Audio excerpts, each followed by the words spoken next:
Bismillahirrahmanirrahim. Elhamdülillahi Rabbil alemin. Vessalatu vesselamu ala seyyidina Muhammedin ve ala alihi ve ashabihi ecma'in. Allahümme allimna ma yenfa'una ve enfa'na bima allamtana ve zidna ilmen nafi'an ya kerim. Rabbi şrah lana sudurana ve yessir lana umurana ve hlul uqdeten min elsinetina yafkahu kavlana ve ba'd. Kâle el-musannifu rahimahullahu ta'ala ve nefa'anallahu bi'ulumihi ve bi'ulumi meşayihihi ve meşayihina ve bi berekatil huduri fid darayn amin. Sira sabagımız Şeyh Abdullah Siracuddin Kuddise Sirruhu el-Huseyni rahimahullah. Şol kişinin kitabı Seyyiduna Muhammedun Resulullah sallallahu aleyhi ve sellem Şemail anın hasaisleri jönündögü kitabı degen biz. Bizden basma, eski basma boyunca 33. bette nazafatuhu sallallahu aleyhi ve sellem ve emruhu bin nazafa. Peygamberimizin tazalığı jana tazalıkka buyurusu jönünde. Kana sallallahu aleyhi ve sellem anzafa halqillahi ta'ala bedenen. Dine tüzülüşü, denesi jagынан Peygamberimiz sallallahu aleyhi ve sellem en taza kişiyle deydi. Ve sevben kiyimi jagынан, ve beyten üyü jagынан, ve meclisen jana ошол жашаган жери, отурган жери, мечит болсун, ошол бардыгы таза эле деп отур. Фалакад кана бадануху шарифу саллаллаху алейхи ва саллям назифан вадиан. Пайгамбар саллаллаху алейхи ва саллям денеси өтө таза жана мындай нурданып, жаркырап турат эле. Кама тaqaddama fi hadisi Hind ibn Abi Halata annahu sallallahu aleyhi ve sellem anwar nurdu деп атат. Al-mutajarrid бул жерде айтканбыз, мутажаррид деген Пайгамбар саллаллаху алейхи ва саллям өттө мындай коюк түктүү эмес эле, бираз түктүү эле деп келген, а? Wa zalika anna a'da'ahu al-mutajarrida 'an ash-sha'r. Түктөрдөн таза денеси дейт. Анча мынча эле мындай суюк түгү бар эле. Ушул денеси wa thawb жана кийимден ачык калган жери, мисалы үчүн жеңи болсун, бутунан бага элек дейбиз го. Ачык болсо Hiya fi gayatil husn, öte qoz ele деп атат.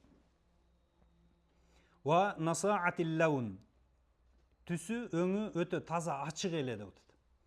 Wa fi hada dalilu nazafatihi sallallahu aleyhi ve sellem. Деми ушул риваяттарда Пайгамбар саллаллаху алейхи ва салламдын өтө таза киши болгондугу жөнүндө далилдер бар дейт. Wa kama warada fil hadis ka'anna unuqahu, Пайгамбар саллаллаху алейхи ва салламдын моюну jidu dumyatin fi safa'il fidda. Бул думя деп негизи биздеги мындай куурчактары бар го, кукла. Ошол азыркы манекен бар го, манекенге дагы думя деп айтып коет. Жиит деген бул моюн, а? Кудум эле ошол куурчактын же сүрөттөгү мындай моюндар сыяктуу эле деп атат. Кайсыл нерседе буга окшош? Куклага окшош же болбосо сүрөткө окшош десе, fi safa'il fidda. Күмүштүн тунуктугунда ошол нерселерге окшош эле деп атат. Түшүнүп атабыз, а? وروى الترمذي عن أبي الطفيل أنه قال كان رسول الله صلى الله عليه وسلم أبيض ак денелүү эле дейт. Малихан, малих бул татынакай сулуу эле деп жаркырап турат эле. Мукассад деген бизде айтканбыз, жанагындай иктисад деген экономика дейбиз го, орточо эле деп атат. Кайсы нерседе? Ай мутавасситан байна тули вал кисар. Бою узун же кыскалыкта орточо эле деп атат. Бирок айтканбыз, кээ бир шейхтердин шарх боюнча эмне деп узундукка бир аз ооп турат эле деп айткан да. Узундугу өттө мындай алыстан көрүнүп, мындай кызыктай көрүнүп дагы калбайт эле. Анан карабай койгудай кичикей дагы эмес эле дейт да. Эки мындай бутактын ортосунда калган үчүнчү бутак сыяктуу көзгө гуснун байнел гуснайни, көзгө ушундай ташталат эле, даана көрүнгөнү пайгамбарыбыз эле дейт.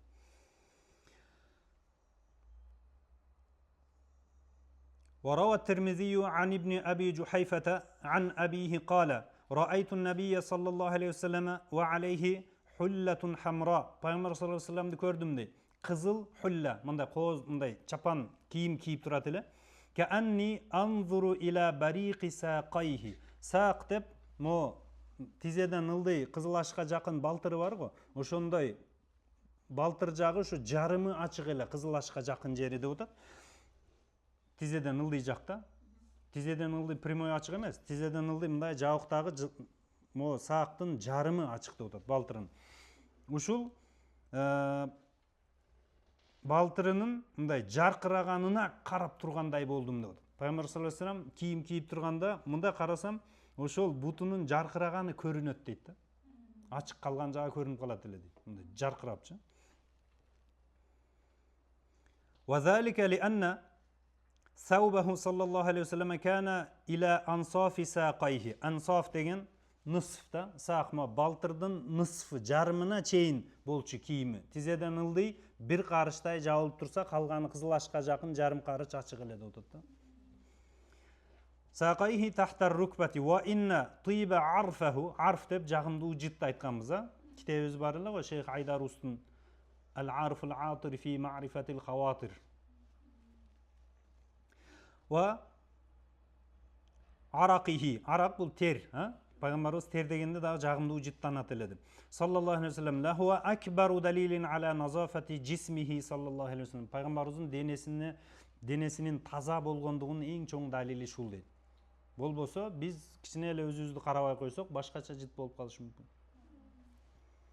وفي الصحيحين عن أنس رضي الله عنه قال ما مسست حريرا ولا ديباجا. حرير бул жибектин любой түрүнө айта берет. Анан дибаж дегенди ал харирул гализ, калың, катуураак болот го, калың, ошону айтканбыз.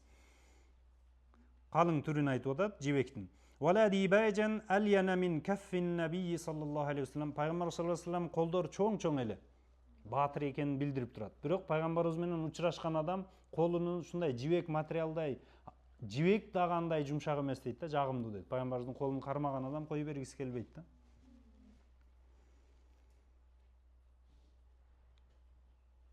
ولا شممت ريحا قط أو عرفا عرف وفي رواية أو عرقا деп атат. Жит же болбосом тер. أطيب من ريح أو عرف النبي صلى الله عليه وسلم.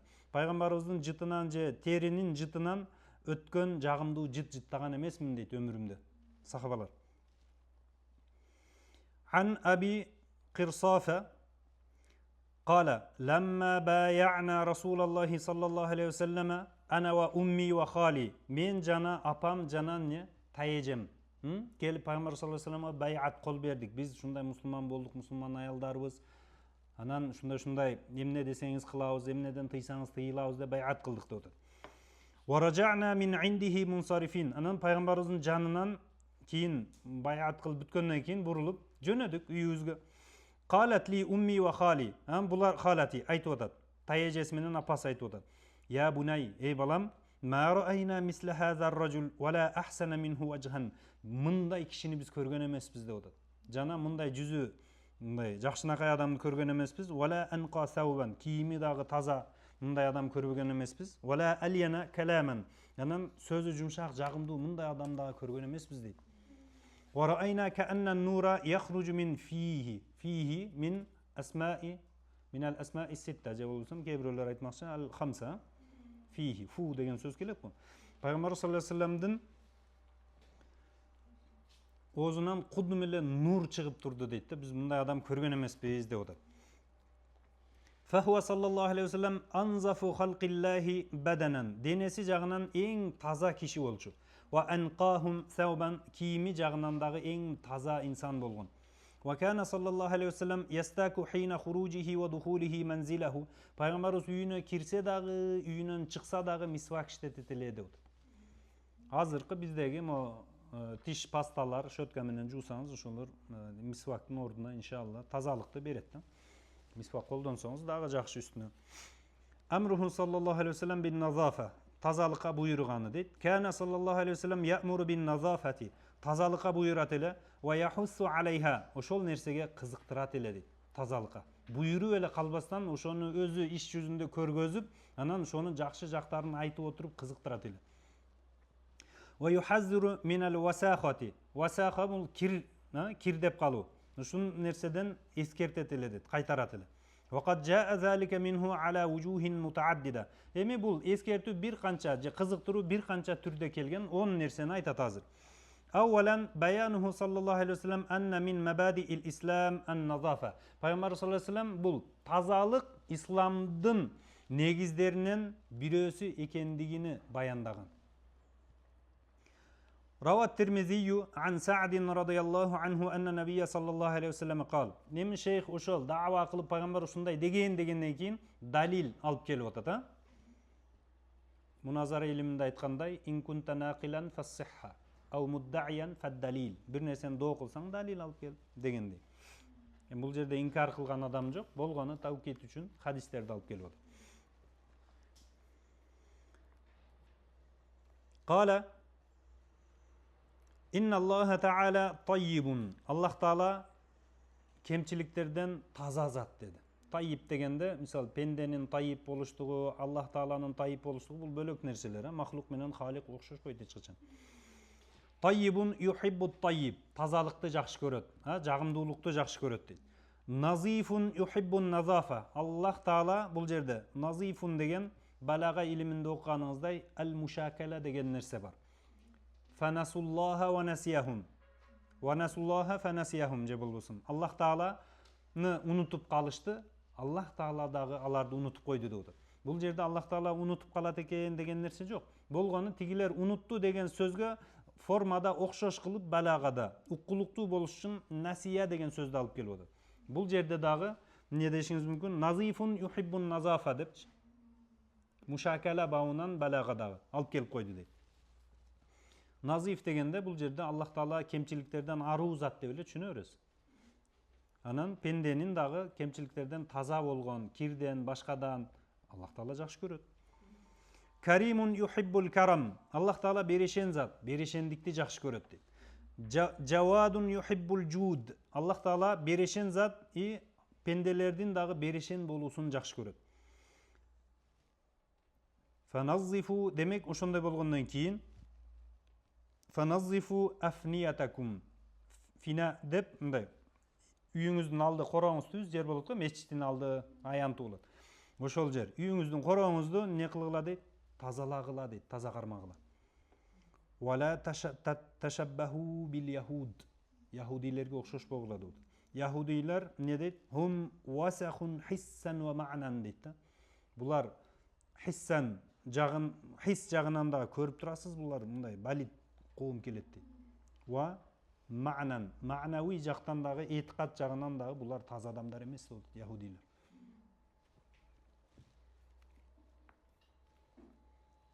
Баары болбосо деле жалпылай алып караганда ошондой дейт да. Айрыкча сионисттердин азыркы Израилдин мисалы мусулмандарга кылып аткан иштерин карасаңыз, адамдар жөн өлтүрүп атат.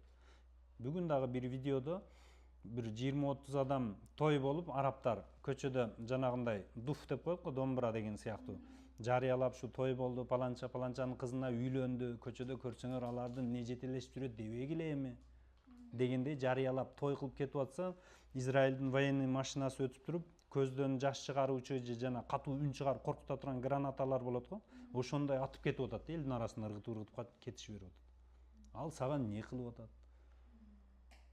Bu siyonistler adam bolбой деген. Adam siyonist болушу мүмкүн, бирок siyonist адам болбойт экен.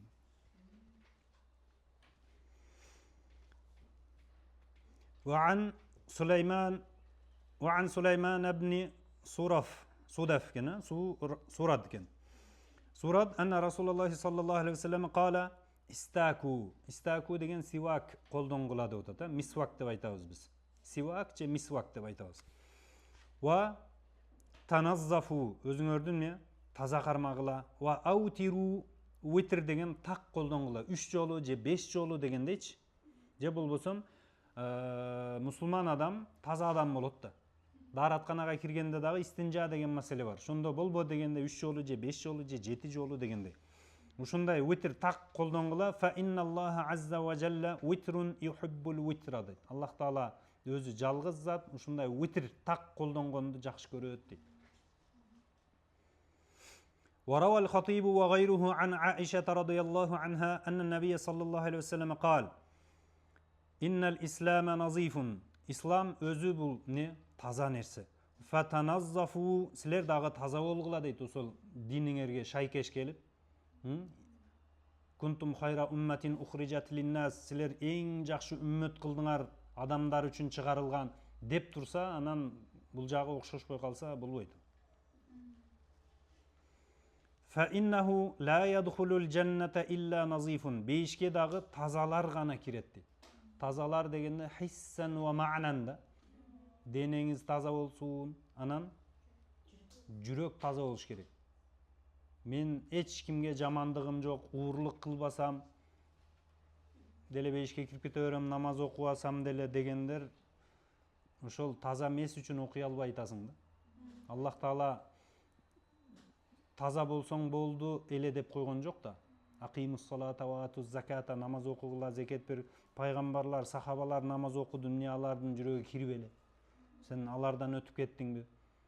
Өткөндө айтканбыз, сабакта адам дин деген эмне десе, вад'ун илахиюн саиқун илал хайри bizзат. Ким аны ээрчисе, жалаң гана накта жакшылыкка жетелей турган Аллах Тааланын койгон мыйзамы дегенбиз. Намаз оку, зекет бер деп атат, орозо карма деп. Эгер сен мен жүрөгүм таза болсо болду деп атасыңбы, ал Алланын койгон мыйзамы ал эмес болчу. Ал сен өзүң коюп алган эрежең менен кетсе, эртең барып сен исламдын кармандым, мен мусулманмын деп кантип айтасың? Ушинтип эле айтыш керек болду кейде. Жүрөгүм таза болсо болду дегендергечи. Башкагың таза болсо эмне болбойбу?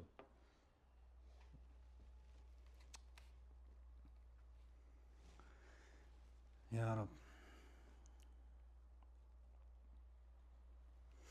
وعن أبي هريرة رضي الله عنه مرفوعا. Бұл хадис марфу деп атат. Хадистин түрлөрү бар. Мен аны башка сабакта окусаңар. Таназзафу бикулли мастатa'tum. Эмне менен тазалануу колуңардан келип турса, болушунча тазалангыла дейт. Өзүңөрдү таза туткула. Fa innallaha ta'ala banal islama 'ala an-nazafa. Анткени Аллах Таала исламды тазалыктын үстүнө курган дейт. Анан биз булга башыбыз керек да. Алланын динине зыян бере албайбыз. Болгону ошол Алланын динине карманып, илешип, ошол агым менен эптеп Алланын разылыгына жетип алышыбыз керек да. Бизге муктаж эмес дин. Биз динге муктажбыз да.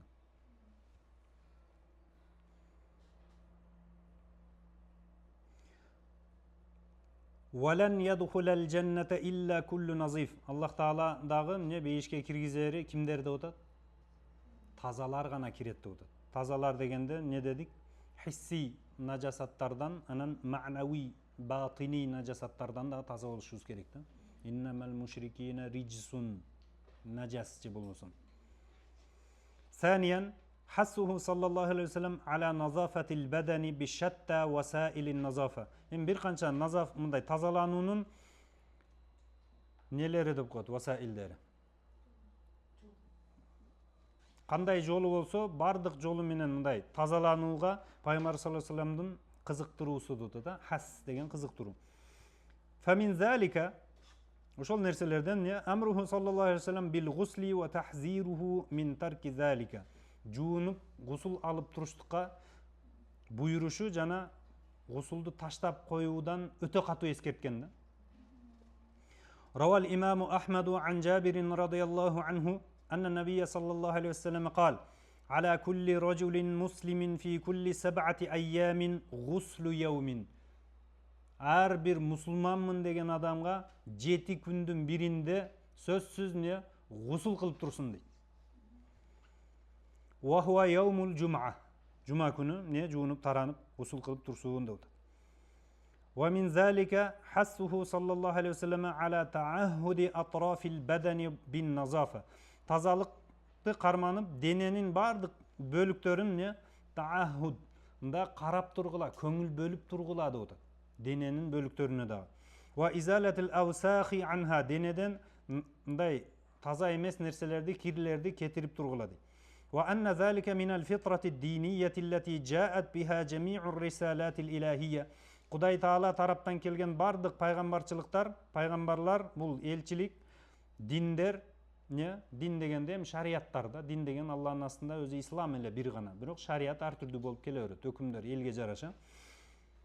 Ушундай пайгамбарчылыктар келген нерселерден деп атат бул тазалык. Адамдын не аль-фитрату динийя дейт. Дини табияты ушул. روى مسلم عن عائشة رضي الله عنها أن النبي صلى الله عليه وسلم قال عشر من الفطرة адамдын мындай дини табиятынан да өтат да. Адат болуш керек бул динде. Сөзсүз. Бул бешөө башта болот, тиш, мурун, бет, чач деген сыяктуу. Анан сакалды мисал үчүн. Анан хамсун фил жасатта калган денеде бешөө. Биринчиси кассу шавариби. Же болсом кассу ашшариби. Мурутту кыскартуу деп атат. Мурут дагы өтө өсүп, адамдын муруту өскөндө ылдыйкы эриндерине тийип кала турган болсо, жеген тамагы дагы макру болуп калат, макру тахрими. Ва i'fa'u лихьяти. Сакалды коюу деп атат, сакал коюу. Анан сакал бул кабда деп коебуз, адамды мында кармаганда бир уучунан өтө турган болсо, андан ашканды кыркып туруш важип болот. Анан кыскараак болсо деле, мисалы үчүн жан жактарында өскөндө татуаяра деп келет, мындай. Татуаяра деген мындай өсүп кеткендер да, учуп кеткен дегендей да. Ойду келди, өсүп кеткен боло турган болсо, ошону тегиздеп туруш важип болот. Кыска болсо да алсаң, ал жерде эчтеке болбойт да. Вассивак колдонуу, вастиншаку алма. Истиншак оозду, мурунду чайкап туруш деп атат. Мурунда. Ва кассул азфар, тырмакты кыскартып туруу. Ва гаслу ал-баражим. Гаслул баражим. Баражим, манжаңыздын арт жагыда бүгүлгөн жерлер бар го. Ушул жерлериңиз мындай тери чогулуп калса, мындай жууганыңызда араларына суу жетпей түрө бере турганбыз, ушул жер кирдеп кетет деп. Колдун алдын эле жууй бербей, тамакты алды менен кармайм деп. Арт жагында жууп тургула дейт. Баарын айтып атат. Карагылачы, дин ушул майда нерселерге чейин дагы дин үйрөтүп атат да, адамдын жашоосу жакшылык болсун деп атат да. Ва натфул ибт. Бул колтукка өскөн түктөрдү тазалап тургула дейт. Ва халкул ана бул киндиктен ылдый жакты дагы тазалап тургула дейт. Ва интиқасу алма. Бул жерде интиқастан максат даратканада ошол бизде мустахаб кылып дейт го, истинжаны айтып атат. Түшүнүктүү эле? Ушул нерсе дагы табият, фитраттан деп айтты. Вакад хаззара an-nabiy sallallahu alayhi wasallam min. Бул 10 нерсени айткан болсо, усулда эреже бар, ал-qiranu fin-nazm. Текстте бир немеде qirан, бир жанаша келип кала турган болсо, бул нерсе la yadullu ala al-qiran fil-hukm. Өкүмдө дагы булар бирдей экен деген далалат кылбайт. Кээ бир нерселер бул жерде мустахаб болсо, кээ бир нерселер важип да, өкүм ар түрдүү болуп калат. Аны фикхта окуйсуз. وقد حذر النبي صلى الله عليه وسلم من إهمال ذلك مدة طويلة. Ушул нерселерди аткарбастан көп убакытка таштап коюштан пайгамбарыбыз эскерткен. Кандай кылбагыла деп. ففي سنن أبي داود عن حسن رضي الله عنه قال: وقت لنا رسول الله صلى الله عليه وسلم في قص الشارب. Мурутту кыскартууда пайгамбар саллаллаху алейхи вассалам бир вакыт белгилеп берди бизге. وتقليم الأظفار, тырмакты кыскартууга. Ва натфил ибт, колтукту тазалоого, вал халкил ана, киндиктен ылдый тазалоого, не деп, алла тутрака аксара мин 40 лейла. 40 күн таштап кой, андан ашыр бербегиле деп атат. Яни аннаху иза даатил хажату иля тарк. Бул 40 күн деген, эгер ошого мажбур болуп калсаңар да, 40 күнгө чейин. Сапардасыз, башка, таппай калдыңыз мисалы. Ошондо таштап койсоң да болбосо, бат-баттан жана айттык, жума сайын бир жуунуп тур деп атат. Гусул кыл болбоду дегенде да бул. Ау лам ятамаккан минал гусли, бул гусул ала албай жүрсө сапарда башкада, вал кас, мурутту кыскарта албады мисалы, ва таклим, тырмакты кыскарта албаса фи кулли усбу, жума сайын карап тур деп атат. Андай болбой калды деп отуруп 40 күнгө чейин узартсаң, дарурат учурунда болот. Бирок андан ашыр бере албайсың деп атат. Фала яжузу лаху ан юахира аксара мин 40 лейла. Бул 40 түндөн ашыр берсең 40 суткадан болбой калат. Фа иннаху хина идин асимун. Ошондо уже адам 40 күндөн ашыр берсе бул күнөөкөргө айланып калат уже. Kama nassal fuqaha'u ala zalika aytib o'tgan. Bizning nusxada aslında biraz söz var ekan ham işte. Var bu sizlerde? Ve yustahabbu dafnul azfari ve şa'r. Çaştı, jana tırmaktı, kömüş ne mustahab deb aytib o'tadi. Lima rawal Hakim Tirmizi. Al-Hakim Tirmizi başka, İmam Tirmizi başka, sunan rivayet kılgan İmam Tirmizi başka ve Hakim Tirmizi başka. An Aişe radıyallahu anha ne devotat enne Nebiye sallallahu aleyhi ve sellem kana ya'muru bi defni seb'ati eşya minel insan. İnsandan çıkan 7 nerseni kömüğüge Peygamberimiz buyuratili. Birincisi eş-şa'r, çaş tük bolsun, ve zufr tırmak, ve dem kanasa misala bir jerge üyülüp kala turan bolsa аны dagı. Vel hayda muну dagı kömseň mustahab. Ve sin tiş düşüp kalsa muну dagı kömseň mustahab. Mustahab deyim de. Mustahab dedik mi? Mustahab.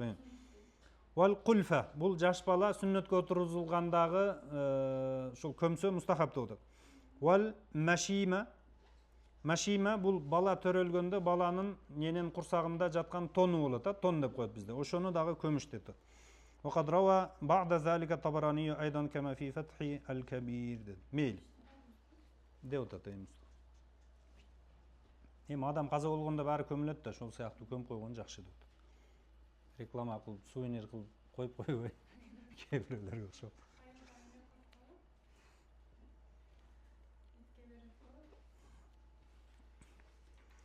Nanga kıpçıp bu. Salisen hassuhu sallallahu aleyhi ve sellem ala tanazzufi min asari ta'ami ve şarab. Hem tamak aştan kalgan kolunuzdu juyuysuz da tamaktan keyin. Ozunuzdu çaykaysız. Oşol nerselerdi dagı ne? Atkaruga Peygamberimizin kızıktırıusu deydi. Rawal Hakim Tirmizi ayttıga bul başka Tirmizi'dir. Sahibu Sunan mesne. An Abdullah ibn Busrin عن النبي صلى الله عليه وسلم أنه قال قصوا أظفاركم tırmaklarınızı kıskarttılar وادفنوا قلاماتكم قلامات degen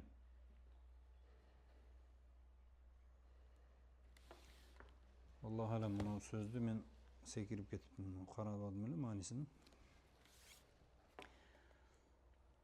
وَنَقُّوا بَرَاجِمَكُمْ barajim ne dep ayttık jana Koldun manjalardın o tırışıp kalgan bugülgön jerlerini aytып атат. Wa nazzifu lisatakum. Lisat bul jerde adamdın o mülk, tiştin astındagı etler var o mülktör, diyorsun. Şunu aytып атат. Tişte ele emes da.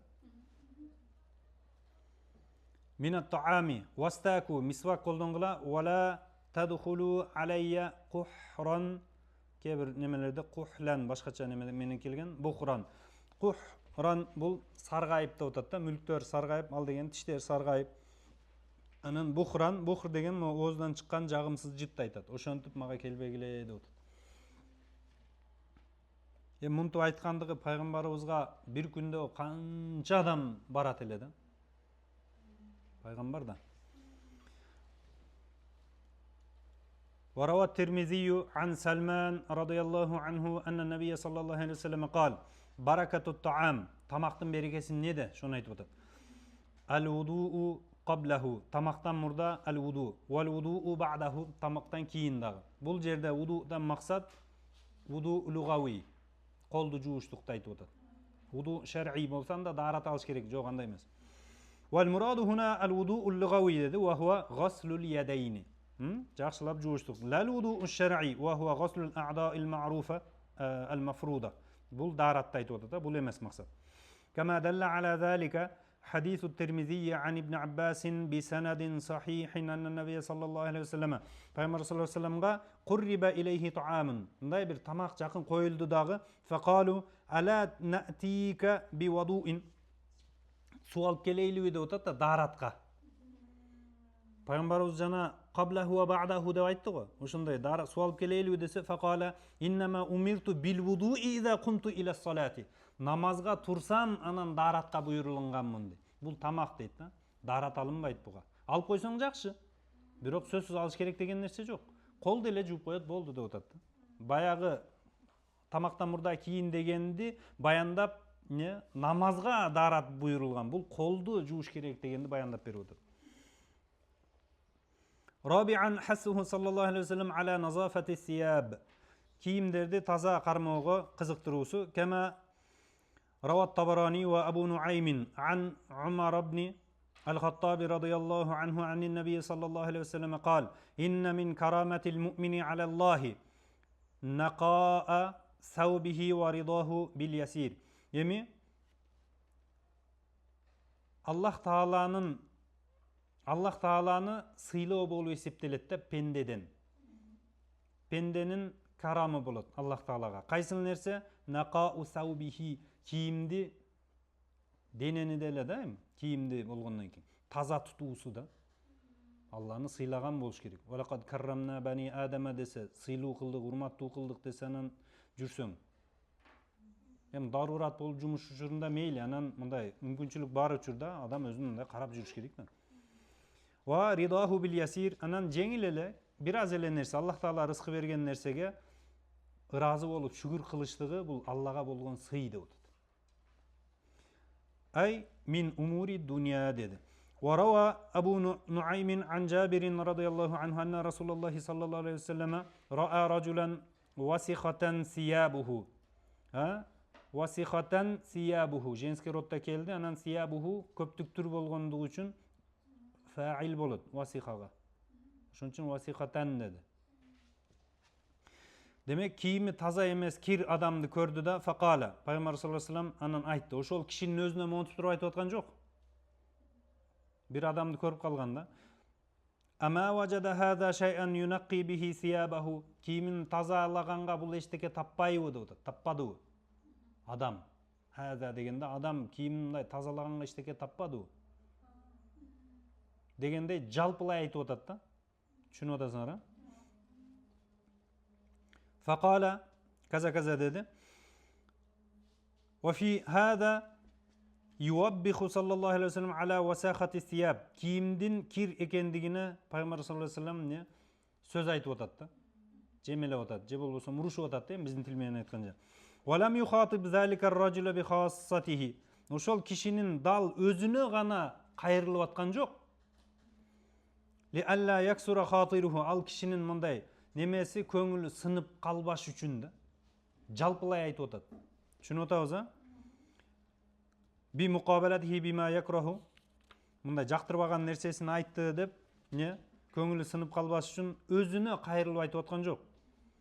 Ва ли юбайина анна ал-хукма ла яхтассу бихи, өкүм ага гана таандык эмес экендигини баяндаш үчүн жалпылай. Бал таубихуху муважжахун ли кулли ман тарака сиябаху васихатан. Ким гана болбосун кийимини кир абалда кармаган адамга айтып атат, жалпылай. Ва кана саллаллаху алейхи ва саллям янха ан та'риди сияби лил васах. Кирге кийимиңизди мындай туш кылышыңыздан дагы кайтарат эле дейт. Мындай өзүңдү жыйнап жүр деп атат да. Фа анил аш'аси ибн Сулеймин аннаху кала сами'ту аммати. Мен атасынын бир туган эжеси, ушу апчесинен уккан экен. Тухаддису ан аммиха. Апчеси өзүнүн авасынан айтып атат да, биздин тил менен айтканда. Авасынан. Кала, авасы ошол киши шундай болгон. Байна ана амши фил Мадинати, көчөдө баратсам Мадинада, иза инсанун халфи якул, артымдан бир киши сүйлөп атат. Ирфа изарака деп атат. Шым буттар байчалары шымыңды көтөр деди. Фа иннаху анqa, ушул тазараак болот сен үчүн деп атат, же кийимиң үчүн. Ва фи риваятин атqa деп атат, тазараак. Атqa деген коопсузураак дегендей. Ва абqa деп атат. Абqa деген көпкө кийесиң да. Сүйрөп жүрсөң жыртасың бат эле дегендей. Фа иза хуа Расулуллахи саллаллаху алейхи ва саллям, артып карасам пайгамбарыбыз экен дейт да. Артта сүйлөп аткан киши. Фа култу я Расулаллах иннама хия бурдатун малха. Бул мындай бизде айткандай жумушка кийген кийимим болчу деп атат. Малха деп кээ бир немелерде ак менен кара мындай сызыктары бар кийимди айтат да. Өзү ошондой көрүнүшү өзү ошондой кир көрүнөт. дегенде ткань. Же болбосо ошол жумушка кийилинген, мисалы үчүн, ылайга кийген, же тегирменде кийген, чаңга, ошондо буланып майга кийген дегенде. Өзү ушундай кийим болчу деп атат да. Анан Пайгамбар саллаллаху алейхи вассалам не деп атат?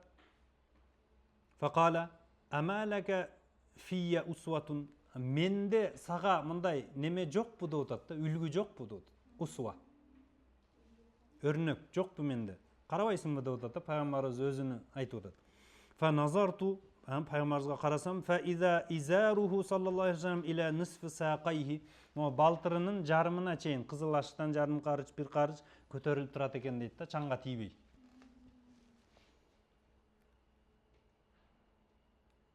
Түшүнүктүү, Ахражаху Тирмизи фи шамаил би хазал лафз. Астында үчүнчүдө мен немен боюнча وفي هذا إرشاد اللابس إلى الرفق بما يلبسه.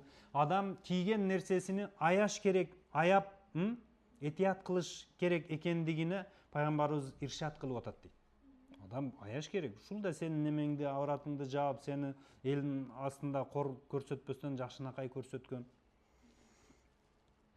Ва хифзихи ва таахудихи, нем ошону сакташ керек экендигине иршат болуп атат.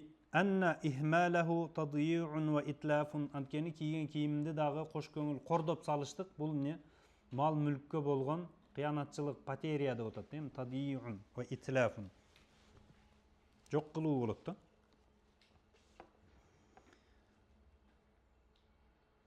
Хамисан хассуху саллаллаху алейхи ва саллям ала танзифил буюти вал афния. Үйдүн короосун жана не үйдүн өзүн таза кармашышка пайгамбарыбыздын кызыктыруусу. Кама тaqaddama fil hadisi fanazzifu afniyatakum, короо жайыңарды таза кармагыла, вала ташаббаху бил яхуд деп айтканы, яхудилерге окшошпогула деп. Алар таза эмес деп айтты. Садисен хассуху саллаллаху алейхи ва саллям ала танзифил жавами, мечиттерди таза тутууга кызыктыруусу. Ва анна залика минал курубати ва кибарул хасанат. Кибарил хасанат, бул чоң хасанаттардан, сооптордон экендиги, Аллах Таалага жакындатуучу жакшы амалдан экендиги. Рава Абу Дауд ва Тирмизи ан Анас радийаллаху анху анна набий саллаллаху алейхи ва саллям قال: "Уридат алайя уджуру уммати хатта ал-qada." Qazat деп жана ыпыр-сыпырлар бар го, үйдө мындай ырсыктар, майдай чүйдө. Ошолорду айтып атат. Пайгамбарыбыз айтып атат, мага үммөтүмдүн ажыр сооптору көргөзүлдү дейт. Уджур. Түшүнөсүңөр, а? Hatta al-qazatu, же болбосом hatta al-qazati yukhrijuha ar-rajulu min al-masjid. Мечиттен ошол ыпыр-сыпырларды, ырсыктарды алып чыгып салат го. Чөнтөгүңүздү салып аласыз, же шыпырып тазалап, ошолорго чейин мага көргөзүлдү. Ва уриdat alayya zunubu ummati. Анан үммөтүмдүн күнөөлөрү дагы мага көргөзүлдү. Falam ara zamban a'zama min suratin min al-Qur'ani aw ayatin utiyaha rajulun thumma nasiyaha. Мындан өткөн чоң күнөө көрбөдүм дейт. Ким? Бир адамга Куран берилген дейт, жаттаган да, же болбосом аят берилген, жаттаган, кийин кош көңүлдүк кылып, не кылган, унутуп калган дейт. Мындан өткөн күнөө көрбөдүм дейт күнөөлөрдүн арасында. Бул сизге бир мүмкүнчүлүк болду, кайталадыңыз, же болбосом тетирисинче мүмкүнчүлүк болду, таштап койдуңуз, дагы мүмкүнчүлүк болду, таштап койдуңуз, башка эле болбогор нерселер менен алек боло бердиңиз, ушинтип жүрүп унутуп калсаңыз ошол. Жетишпей тиргиликтеп жүрүп унутуп калсаңыз башка бир жөн. Түшүнүктүү, Куранды унутуп койгон бул коркунучтуу нерсе. وفي صحيح مسلم وغيره عن أبي ذر الغفاري رضي الله عنه أن النبي صلى الله عليه وسلم قال: "عرضت علي أمتي بأعمالها." مغا أمتم көргөзүлдү, амалдары менен деп атат. حسنها وسيئها, жакшы жаманы менен көргөзүлдү. Фараайту фи махасини а'малиха, үммөтүмдүн эң жакшы амалдарынан көрдүм, не имататал аза ани тарик, жолдон ыза берүүчү нерсени алып коюштугу. Жыгач болсун, тикенек, чөп жар болсун, башка таш болсун. Вараайту мин сайи а'малиха, амалдарын жамандарынан көрдүм, эмне ан-нухамата фил масжиди ва лам tudfan, көмүлбөстөн ошол мечитке ташталган ан-нухама деп адамдан чыккан жанагындай не какырыкты айтып атат. Илгери топурак болгон да, мечиттер кум эле болгон да. Кийин анын килемдер салынып, камыштан токулган ал болсун, башка болсун, негизи мешитте ушул чоң күнөө экендигин көрдүм дейт. فَتَنْظِيفُ الْمَسْجِدِ حَتَّى مِنَ الْقَذَاتِ وَهِيَ أَصْغَرُ مِنَ الْأَذَى. Бирөөгө ыза бере турган нерсе эмес да, бул ыпыр-сыпырлар. Мындай чөптүн бир немеси же бир жип жатса, ал адам жиркенбейт да. Ошол нерселерди айтып атат. Хатта минал казат ва хи асгару минал аза. Ыза берүүчү нерселерден бул майда нерселер бул. Эч ким неметпейт да, бул жиркенбейт башка. Фихи ажрун кабир. Ушуну тазалап койсоңуз чоң сооп бар экенин айтып атат. Ва таркун мухамати. Бул какырыкты таштап коюштук. Вал аусах жана кирлерди фил масжиди фихи визрун кабир. Чоң күнөө бар бул иште. Түшүнүктүү эле? Ва иза кана ал-му'мину мa'муран an yuzila al-mukhamata min al-masjid. Эми адам баласы, момун адам мечиттеги мындай какырык, ушундай жиркеништүү нерселерди алып салууга буйрулунган болсо, анда wala yajuzu lahu an yatrukaha idha ra'aha. Ошол нерсе турган болсо, аны тек коюштук, таштап коюштук ла яжузу болуп турса, мүмкүн эмес болсо буга, анда fa kayfa yajuzu lahu an yatanakhama fihi. Анан кантип ошол мечитте ошол ишти кылыштык, какырып коюштук, кантип уруксат болсун анан буга дейт. Аны бирөөнүкүнү көрсөң таштап коюш мүмкүн эмес, алышың керек дейт. Кантип анан ошону сен таштасаң болмок эле. Сен кылсаң болмок эле ошол нерсени. Ау ювассихал масжид, же ошол мечитти кирдетишсега кантип уруксат болсун, кантип мүмкүн болсун дейт. Fa inna zalika a'zamu zamban. Мынтип өзүң ошол нерсени кылыштыгың бул күнөө жагынан бул чоң нерсе болуп калат. Fa 'ala al-muslimina an yatanazzafu wa yunazzifu. Таза болушсун жана wa yunazzifu masajidahum, мечиттерин таза кармашсын. Hazran min al-wizri wa tama'an fil ajri. Ошол күнөө болуп калышынан сактанып жана чоң соопко жетем деп үмүт кылып да, таза кармашсын, тазалашсын. Kama wa annahu sallallahu aleyhi ve sellem hassa ala tabkhiril masajidi. Tabkhir деп өзү мындай түтөтүү дегендей да. Парга айтат го негизи. Жанагындай жыттуу нерсе күйгүзүп койсоң жыттанып турат го, жагымдуу. Ошентип немеге кызыктыргандай ошол нерсеге. Ва танзифиха ва сиянатиха. Жана тазалоого, ошону таза сактоого буйрган, кызыктырган. Fa an Aisha radhiyallahu anha qalat Амарана Расулуллахи саллаллаху алейхи ва саллям би бинаил масажиди фид дур. Ошол ар жер диарларда, диар деп жерлерде мечиттерди курууга пайгамбарыбыз буйруду да. Ва ан туназзафа ва тутайяба. Анан ошол жагымдуу жыткылып, тазаланып турушуна пайгамбарыбыз саллаллаху алейхи ва саллям буйруду дейт. Ва ан Самурата бни Жундубин أمرنا رسول الله صلى الله عليه وسلم أن نتخذ المساجد في ديارنا. Мечит кылышыбызга пайгамбарыбыз буйруду. Ва амарана ан нуназзифаха. Ошол мечиттерди тазалап турууга буйруду. Факана саллаллаху алейхи ва саллям я'муру би назафатил масажидил амма. Жалпылай мечиттер бар го бизге салынган. Ошол мечиттерди тазалап турууга буйруган пайгамбарыбыз. Вал масажидил хасса аллати Tubna fid dari liyusalli fiha al-insanu nawafilahu wa qiyamahu. Түнкү намаздарын, qiyamul layl ва tahajjud, анан нафил намаздарын окуп турушка адам өзү курган мечити өзү үчүн ошолорду дагы таза кармашка буйруган дейт. Карагыла, адам өзүнүн үйүндө мындай таза бир мечит сыяктуу комнатасы болуш керек деп атат да. Кадимкидей нафил элден бекинип алып tahajjud окуйм деп жазбаң көтөрүлгөндө киргениңде кадимкидей мечитке киргендей бол.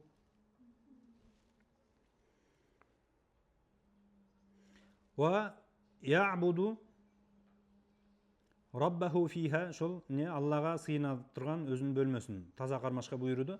Ва хия мина суннатил матлубати. Бул нерсе сүннөт дедик. Кама насса алейхил фуқаха. Сабиан хассуху саллаллаху алейхи ва саллям ала назафати турук ва сахатил амма. Жолдорду жана жалпы мындай коомдук жерлерди, аянттарды таза кармоого кызыктыруусу. Ва нахиху ан талвисиха бил аусахи вал мадар. Адамдарга зыян бере турган же болбосо кирлерден таза кармаштыкка пайгамбарыбыз буйрушу, кирдетүүдөн кайтарышы. Ва баянуху анна залика ю'табару шу'батан мин шу'абил иман аллати ла ятиммул иману илля биха. Бул имандын бир бутагы болуп эсептелет да. Ал бутаксыз иман толук болбойт деп. ففي الصحيحين عن أبي هريرة رضي الله عنه قال قال رسول الله صلى الله عليه وسلم الإيمان بضع وسبعون وفي رواية وستون деп келген шуъбатан. Иман 60 қанша бұтақтан тұрады. وفي رواية 70 қанша бұтақтан тұрады деп келіп отыр. فأفضلها ең жақсысы бұл бұтақтардың قول لا إله إلا الله сөзі ең жақсысы. وأدناها إماطة الأذى عن الطريق. Ең болбоду дегенде ең ылдыйсы не? Ылдыйы жолдан ыза берүүчү нерсени кетирүүң, алып салууң. فإذا كان المؤمن لا يجوز له بمقتضى إيمانه أن يترك أذى رآه في الطريق ويمكنه أن يزيله. Эми момун адамга колунан келип турган жолдо бир ызаны көрүп калды. Аны алып салуу колунан келет эле. Ошол нерсени бул ыйманы таштап койбоштукка буйруп атса дейт. Алып салыш керек деп атат да. Ыйманы ушинтип турса, Валайса саммата гайруху юзилуху. Андан башка ошол ызаны кетирип алып сала турган эч ким болбой турса, жок болсо, فمن باب أولى وأحق وأوجب أنه لا يجوز له أن يلقي الأذى في الطريق. Анда бул ыза берүүчү нерсени жолго таштабаштыгы буга важибыраак болот деп атат, күчтүүрөөк. Бекемирээк болот. Фa'tabir ya muslimu wa'lam. Эми ушул нерседе мындай өзүң сабак ал дейт. Wa'lam bi anna назафата тарик ва шавари, көчөлөрдүн, жолдордун тазалыгы минал иман, бул имандан болуу эсептелет. Ва лайсат хия минат тафаддули, бул мындай мен жакшылык кылып атам эмес дейт. Бул сенин иманың шуну кыл деп атат. Бирөөгө жакшылык кылып өткөрүп коюп аткан жериң жок. Вала мин бабил имтинан, бирөөгө мындай жакшылык кылган болуп милдет кылып айта турган нерсе эмес. Кантип пешин окуп мен Аллага мен пешин окуп койбодумбу деп айтмаган эңсен. Мен Рамазан орозосун мен кармап койбодумбу деп мактанып, андай болбойт да. Ал милдетин кантип кармабай коесуң? وقد أمر رسول الله صلى الله عليه وسلم بتنحية الأذى كنا نحى ينحي деген мындай бир четке сүрүү алып коюу дегендей. بتنحية الأذى عن الطريق فقال жолдон кетирүүгө буйруду дагы.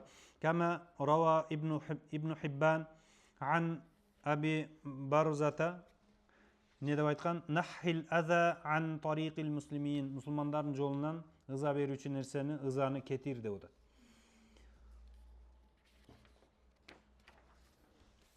وأوعد من آذى المسلمين في طريقهم. Мусулмандарга жол, ошол мусулмандардын жолуна мусулмандарга ыза берген адамга бир жазаны же бир азапты уада кылган.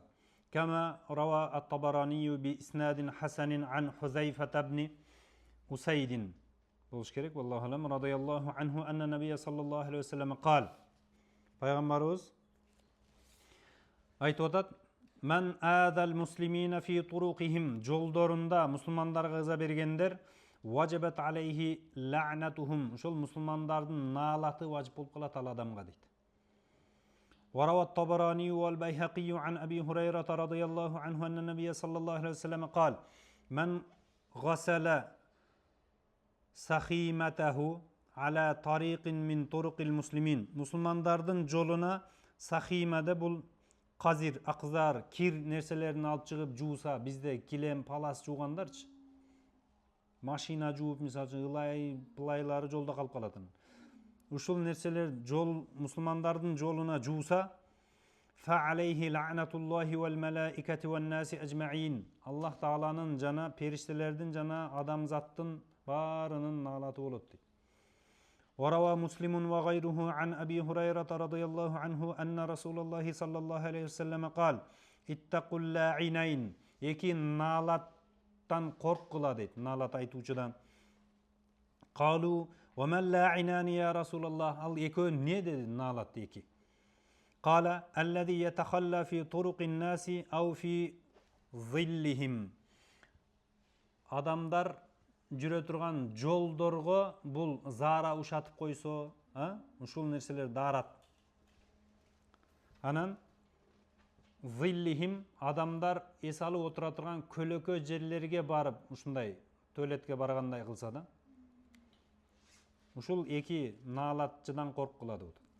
Ай сахати мужтамаихим ва жулусихим, адамдар эми отура турган, чогула турган жерлерди айтып атат да. Абайлаш керек. Ва асна саллаллаху алейхи ва саллям аля ражули юзилул ада анит тариq. Жолдон ыза берүүчү нерсени кетирген адамды пайгамбар саллаллаху алейхи ва саллям мактаган дейт.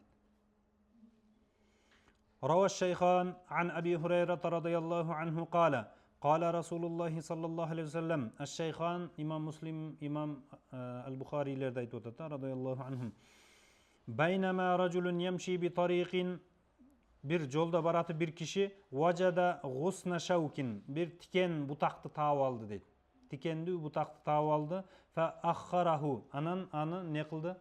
Akhara деген şu жолдан çekege alıp saldı ile fa şakarallahu lehu, Allah Taala ağa şükür aytты, maktoo aytты da Faghafarallahu lehu, anan Allah Taala al adamды keçirdi deydi de күнөөлөрүн. Бул чоң нерсе экен да. Fa akrim wa a'zim, бул не? Сыйга? Ya. Жок. Af'il bihi wa asmi' деген. Madah bilen? Madah. Ma ajmala as-samaa degende. أكرم وأعظم بهذا النبي الكريم صلى الله عليه وسلم الذي جاء بسعادة الدنيا ونظافتها. Бұл дүйнөнүн бактылуулугу жана тазалыгы менен келген пайгамбарды карачы деп атат. Кандай гана сонун. Ва саадатил ахирати ва надаратиха. Жана акыреттин бактылуулугу жана жаркыроосу менен келип атат деп атат. Кандай гана сонун пайгамбар. Пайгамбарыбыз үйрөтпөсө ким үйрөтөт эле муну? Адам өзүн таап алам деши мүмкүн. Бирок имандын тазалыгын кайдан табасың пайгамбар келбесе? Мейли көчөнүн тазалыгын табышың мүмкүн. Сәминен 8-нчиси 10 нерсени айтат дегенбиз, Инна машру'iyyatал wudu'i wal ghusli allazayni jaa bihima Rasulullah sallallahu aleyhi ve sellem. Бул пайгамбарыбыз алып келген, бул шариатка киргизилген дарат жана гусул لهي أكبر شاهد على أن النظافة هي أصل أصيل في دين الإسلام. İslam dinindeki bu en negizgi punktlardan ekendигini bildiret deydi, тазалык деген. Ve annaha min ahammil mabadi, en negizgi nerselerden ekendigi. Allati jaa biha Rasulullah sallallahu aleyhi ve sellem. Fa inna fil wudu'i wal ghusli izalatan lin najas. Bul najasatты кетирүү бар дейт. Дарат алууда жана гусул кылууда. Бул najasat hissi болсун, же болбосом маанавий болсун, айырмасы жок. Ва раф'ан лил хадас, даратсыздыкты кетирип атат. Ва назафатан минал васахи ва данас, жиркеништүү, жагымсыз булганыч кирлерден тазалануу бар болуп атат дарат гусулда. Ила ма хунака мин бакиятил хикам шар'ия. Дагы бул жакта канча шар'ий хикмалар бар, данышмандыктар бар дейт. Канча оору сыркоодон сактанасың, дарат алып келсең, кадимкидей уйкуң качып, сабакты жакшы түшүнөсүң, жакшы угуп отурасың, көчөдө жакшы жүрөсүң, маанайың жакшы жүрөт дегендей. Ва фи изалатихима асара зунуби вал хатая. Жана дарат менен гусул бул күнөөлөрдүн жана катачылыктардын издерин, белгилерин кетирүүсүндө канчалаган шар'ий данышмандыктар бар дейт.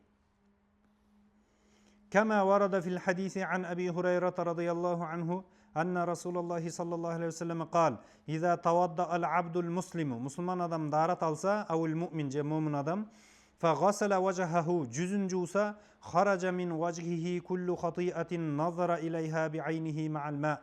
Ар бир мындай көзү менен караган катачылыктар ошол суу менен кошо чыгып кетет дейт. Адам даратта жүзүн жууганда. Ау ма ахири qatril ma'i, же болбосо ошол акыркы суунун тамчысы түшөт го бетиңизден, ошон менен кошо түшүп кетет деп атат. Fa iza ghasala yadayhi, колун жууган кезде kharaja min yadayhi kullu khati'atin kana batashatha yadahu ma'al ma. Ошол суу менен кошо ошол колу аткарган күнөөлөр түшүп кетет дейт. Бардык ката кемчиликтер. Ау ма'a ахири qatril ma'i, же ошол суунун акыркы тамчысы менен кошо.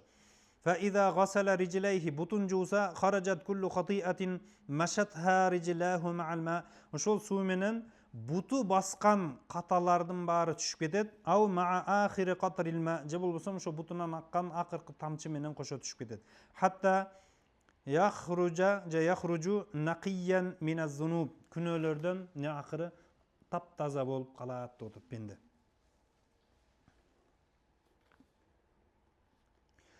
Даратка кызыктырып атат да, сообу чоң экендигини, күнөөлөр, катачылыктар кечирилет экендиги. Ва хунака хикамун тиббиятун жамматун, бир канча нелер бар, медицина жагынан таза нелер бар, бир канча даанышмандыктары бар, пайдалары бар, сырлары бар дейт. Мутараттибатун ала машру'iyyatил wudu'i wal ghusl min, бул дарат менен гусулдун шариатка киргизилишинде ушундай медициналык не сырлар бар деп атат да.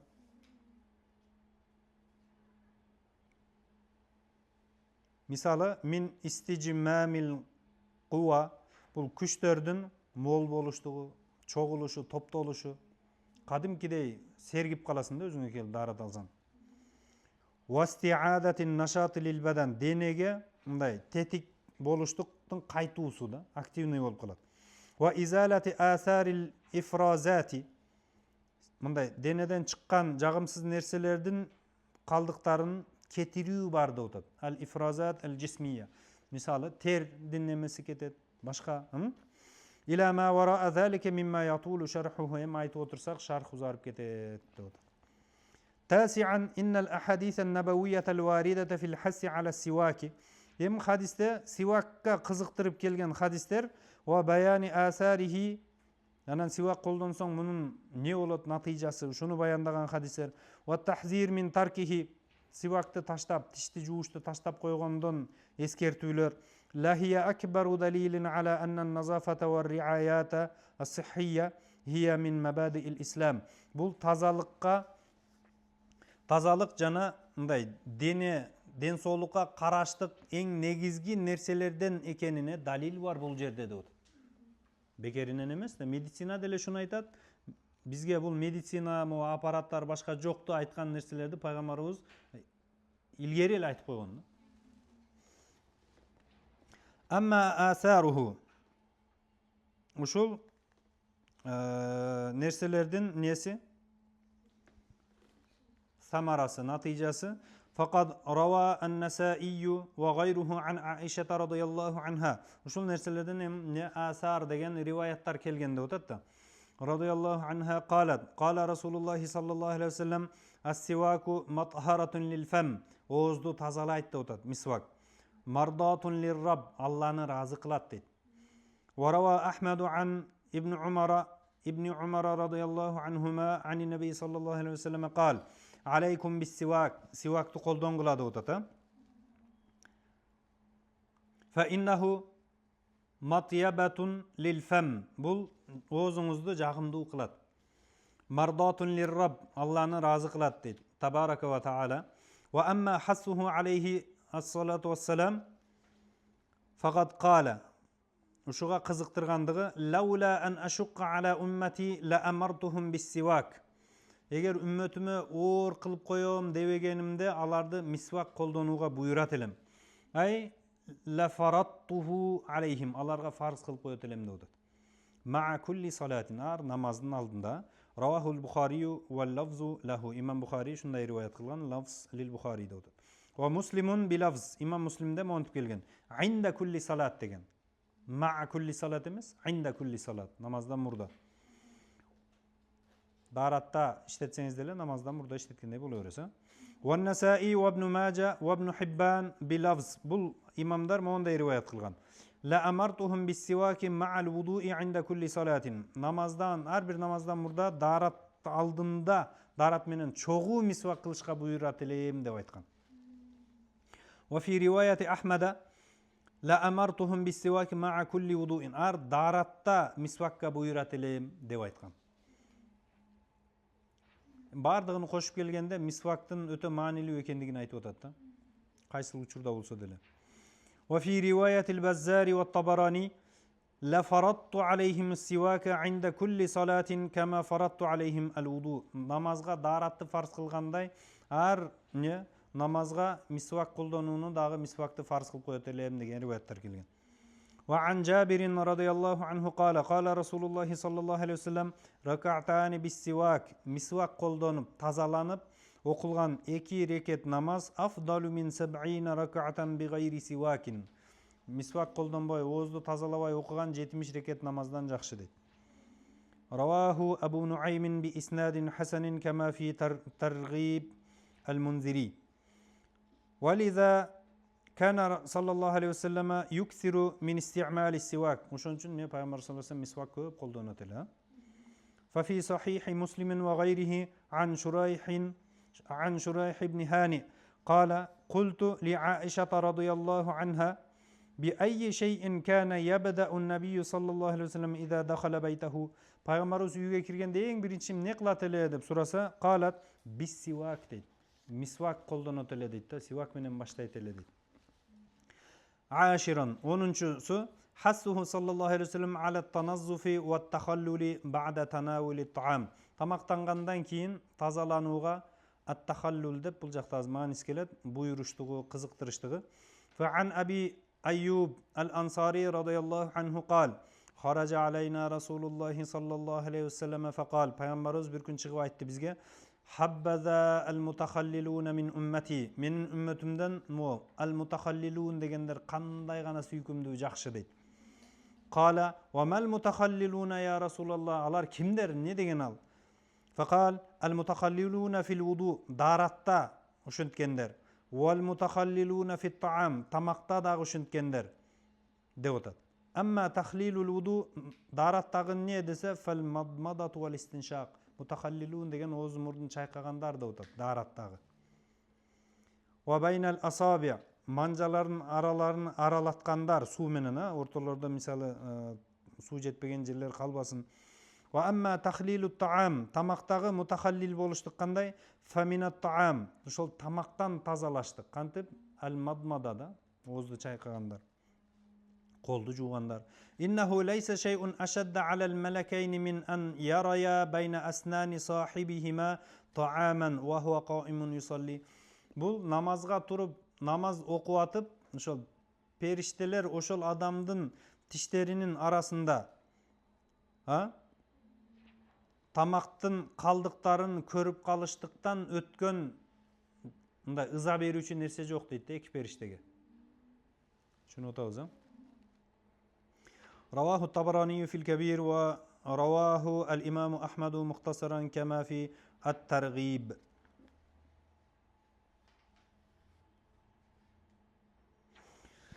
الله أعلم بالصواب.